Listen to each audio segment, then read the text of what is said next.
Hi friends, welcome to our channel. Friends, చాలామంది అయితే Kaushal and skill test సంబంధించి క్వశ్చన్స్కి డౌట్స్ అనేవి అడుగుతున్నారు. మేడం, మేము బీఏ చేసాము, సివిల్ చేసాము, మెకానిక్ చేసాము, బీఎస్సీ చేసాము, బీ ఫార్మసీ చేసాము, మాకు పేపర్ ఎలా వస్తుంది అనేది అడుగుతున్నారు. ఫ్రెండ్స్, అందరికీ అయితే aptitude and reasoning questions, psychometric questions అయితే కామన్గా ఉంటాయండి. టెక్నికల్ క్వశ్చన్స్ వచ్చేసరికి మీ సబ్జెక్ట్స్ రిలేటెడ్ క్వశ్చన్స్ అయితే వస్తాయండి. ఏమైనా రావచ్చు అండి. సబ్జెక్ట్ రిలేటెడ్ అంటే అకౌంట్స్ కానీ, బీటెక్ వాళ్ళకి కోడింగ్ కానీ, కంప్యూటర్ వాళ్ళకు కంప్యూటర్ సంబంధించి క్వశ్చన్స్ వస్తాయి. అలాగే అగ్రికల్చర్ వాళ్ళకి అగ్రికల్చర్ సంబంధించి క్వశ్చన్స్ వస్తాయండి. కెమిస్ట్రీ వాళ్ళకి కెమిస్ట్రీ సంబంధించి క్వశ్చన్స్ అయితే వస్తాయండి. స్టార్టింగ్ క్వశ్చన్స్ అందరికీ కామనే అండి. టెక్నికల్ క్వశ్చన్స్ మాత్రం డిఫరెంట్గా వస్తాయండి. సో ఒకసారి చూసుకోండి. కమ్యూనికేషన్ స్కిల్స్ సంబంధించి క్వశ్చన్స్ ర్యాండమ్గా ఏవైనా రావచ్చండి. అప్పటికప్పుడు అయితే ఆన్సర్ చేయాల్సి ఉంటుంది. సో ఇప్పుడైతే రీసెంట్గా అడిగిన స్కిల్ టెస్ట్లో యాప్టిట్యూడ్ అండ్ రీజనింగ్ క్వశ్చన్స్కి సంబంధించి 10 క్వశ్చన్స్ అయితే మీ ముందుకు తీసుకొచ్చానండి. యాప్టిట్యూడ్ అండ్ రీజనింగ్ క్వశ్చన్స్ అయితే ఇలా అడుగుతారండి. ఫస్ట్ వన్ వచ్చి 40% ఆఫ్ 350. 40% అనేది 350లో 40% ఎంత అని అడుగుతారండి.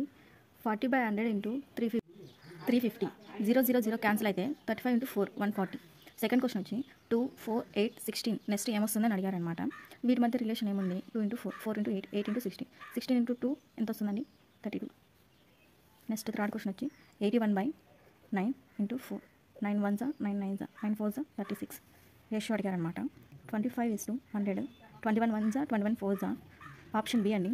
0.5 ఇంటూ 0.5 ఎంత అని అడిగారు? 0.25 అండి, B option. Next sixth question వచ్చి అప్ అండ్ డౌన్ ఆర్ట్కి ఏమొస్తుందని అడిగారు. దీనికి కాంబినేషన్ వచ్చి ఆపోజిట్ అండి. ఆర్ట్కి ఏమొస్తుంది? కోల్డ్. నెక్స్ట్ సెవెంత్ వన్ అండి. ఆడ్ వన్ ఒకటి అడిగారు. Apple, mango, potato, banana. Odd one ఏంటి అని అడిగారు అనమాట. యాపిల్, మ్యాంగో, బనానా వచ్చి ఫ్రూట్స్ అండి. పొటాటో అనేది vegetable. Option C. Next eighth question. A is sister of B, B is brother of C, related of A and C. ఏసీకి relation ఏంటి అని అడిగారండి. బి ఆప్షన్ సిస్టర్ అండి. బ్రదర్ అండ్ సిస్టర్ వస్తారు. ఇక్కడ ఆప్షన్లో సిస్టర్ ఇచ్చారండి. నైన్త్ వన్ వచ్చి 5కి 25 వచ్చిందండి. 7కి నెక్స్ట్ ఏమొస్తుంది అని అడిగారు. ఇక్కడ రిలేషన్ ఏముందండి? 5² ఎంత? 25. ఇక్కడ 7² ఎంత అండి? 49. ఆప్షన్ సి అండి. Next 10th one 4 16. 6కి ఎంత వస్తుంది అని అడిగారండి. ఇక్కడ రిలేషన్ ఏముందండి? 4 4 16 అండి. ఇక్కడ 6 4 6 6 36 వస్తుంది. ఇక్కడ 36 ఆప్షన్లో లేదండి. 6 4 ఎంత అండి? 24. ఆప్షన్ అనేది బి అండి. ఇది అండి యాప్టిట్యూడ్ అండ్ రీజనింగ్ క్వశ్చన్స్ అనేది. ఈ వీడియో కనుక యూస్ఫుల్ అనిపించుంటే లైక్ చేయండి. ఇటువంటి అప్డేట్స్ కోసం మన ఛానల్ని సబ్స్క్రైబ్ చేసుకోండి. Thank you.